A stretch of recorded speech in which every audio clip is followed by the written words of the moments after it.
galera do palco! E hoje o programa está repleto de jazz. Quem está aqui é o Esdras Nunes Trio. Eles acabaram de lançar o seu primeiro álbum, Manhãs, e trouxeram um som instrumental muito gostoso pra gente ouvir. É só sentar, relaxar e deixar a música te levar. Com vocês, Esdras Nunes Trio.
nós tivemos a grata satisfação de sermos premiados, né, com o Prêmio Nelson Seixas, que é uma lei de fomento cultural na cidade de São José do Rio Preto. Nós agradecemos à Secretaria de Cultura, né, e à Prefeitura de lá. E por meio desse incentivo, desse fomento cultural, nós pudemos gravar o disco Manhãs, né, que traz essa proposta de músicas autorais. A maioria das músicas são compostas pelo Esdras, e tem uma música em parceria com o Vinícius, uma parceria comigo, né? E nós pudemos fazer esse lançamento há alguns dias ali no Sesc São José do Rio Preto. Foi muito gratificante, tivemos a presença de vários amigos, de várias pessoas da cena musical, e nós estamos muito felizes em estar podendo demonstrar esse trabalho para vocês aí de casa. E as composições, tinha várias, tinha outras que não entrou no disco, né, que a gente já tocava também, como Grande Davi e tal, e outras que eu fiz pro meu filho, mas eu quis fazer o disco assim, conversando, para ter uma proposta do disco, sabe? Não é ser canções aleatórias, canções não, né? Músicas, né? Mas assim, a gente fez com essa proposta de renovação, por isso que o disco chama Manhãs. Que essa questão da manhã sempre vir, sempre começar um novo dia, né? Sempre aquela esperança do sol nascer, né? As coisas, por exemplo, cristã, as misericórdias do Senhor se renovam a cada manhã. Não só cristã, outras coisas também falam sobre o sol, essa esperança, né? Então essa coisa da renovação. Então a gente trouxe isso nas músicas, assim, isso é muito forte no disco. Quem ouve consegue ter essa mensagem, né, passando de renovação, a questão de um novo começo, né? Essa 7 Dias é uma música que a gente programou ela e a gente tocou ela à risca, assim, tipo, fez os arranjos, escreveu partitura. Essa é uma música pautada, né, inteira, assim, do começo ao fim. O resto foi meio livre, com influências. Teve coisa que mudou no estúdio, né? A gente ensaiou uma coisa, chegou lá no estúdio, a gente ouvindo, percebeu que dava para fazer algumas outras coisas, assim. Então foi um processo de criação bem livre, bem gostoso de fazer, por esse fato de você não ficar amarrado a nada, né? Simplesmente as nossas influências, né?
E o programa tá muito massa, né? Mas a gente tem que fazer um rápido intervalo. E eu prometo que é rapidinho e a gente já volta com mais músicas.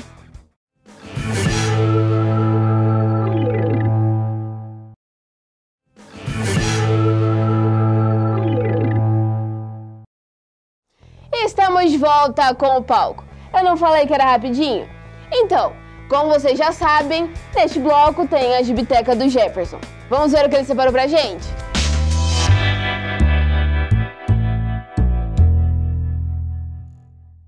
Salve, salve, galerinha do palco! Sejam bem-vindos a mais uma dica espertíssima de leitura aqui no nosso Gibiteca. Dica de leitura da melhor qualidade aí na telinha da sua TV.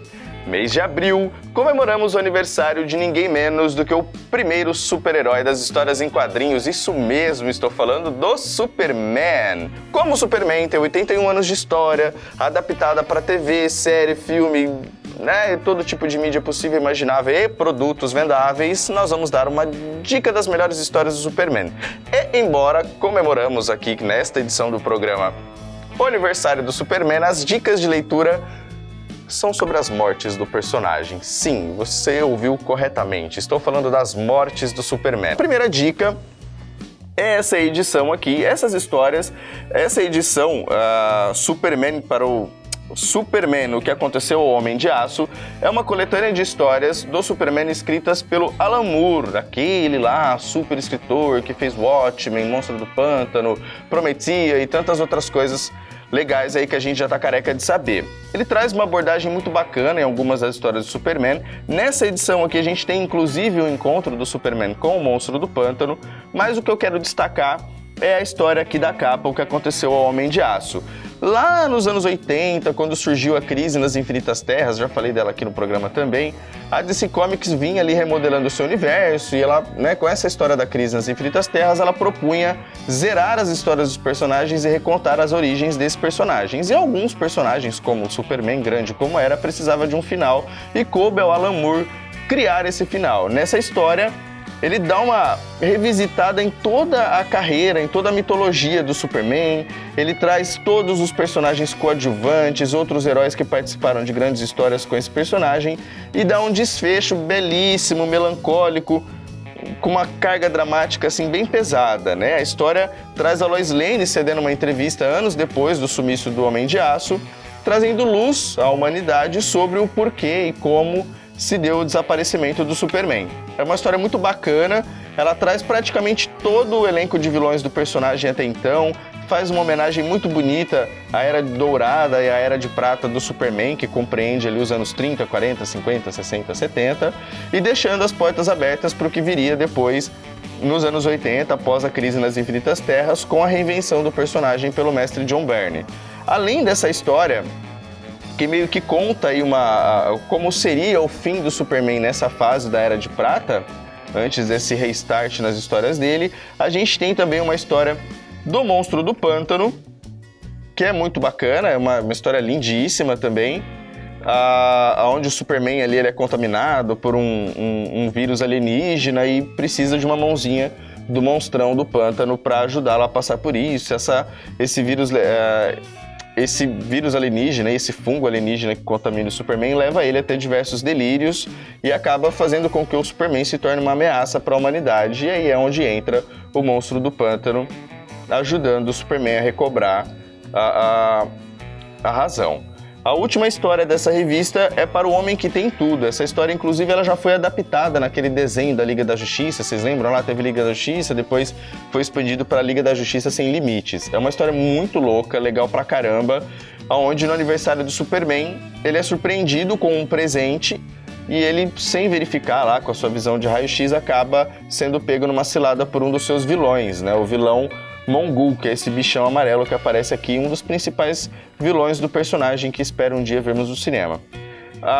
Ele é surpreendido por essa flor alienígena aqui, ó, que causa uma alucinação nele, dando para ele, em um sonho quase que hipnótico, realizando para ele o maior dos desejos dele, que era que a vida em Krypton não tivesse acabado e que ele tivesse tido uma vida lá. São histórias muito legais, compensa bastante para você que conhece o personagem, ou que quer conhecer mais, ou que quer saber mais do Superman.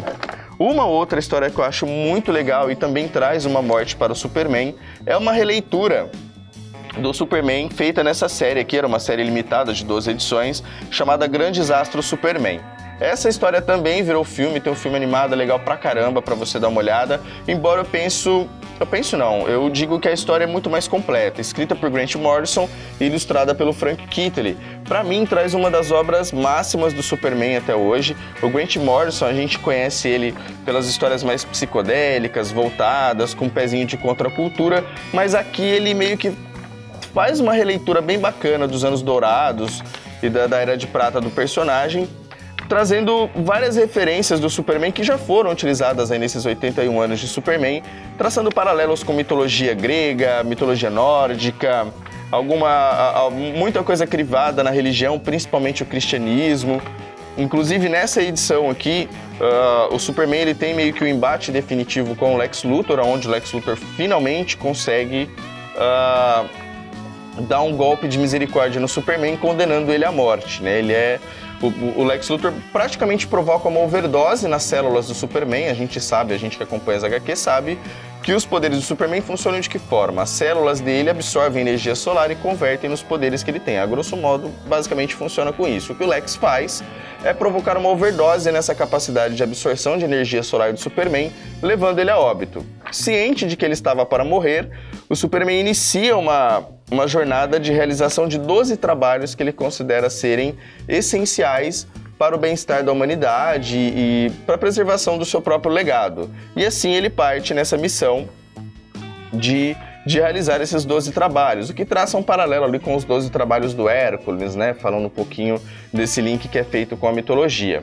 É uma história muito legal, assim, recheada de referências para você que manja de mitologia, que manja um pouco de religião, que manja de cultura pop no geral, e traz aí no final, é claro, a morte do personagem. É lindo, é uma coisa poética, ela traz um lado humano por trás do Super, que é algo que a gente não via há muito tempo sendo trabalhado pelo Superman. Tem várias coisas disparates, que eu considero que são disparates, são coisas muito malucas, absurdas que vêm ali da mente do Grant Morrison, mas no apanhado geral é uma leitura riquíssima, seja pela arte, eu ia falar um palavrão, mas eu vou deixar para vocês imaginarem, pela arte incrível do Frank Kittley, ou seja, pela narrativa incomparável do Grant Morrison. E, fechando com chave de ouro, a gente não poderia deixar de fora justamente aquela que é tida como a história definitiva, a morte do Superman, criada lá nos anos 90 pelo escritor Dan Jurgens. Ele tem um nome diferente, estranho, mas é isso mesmo, é Dan Jurgens.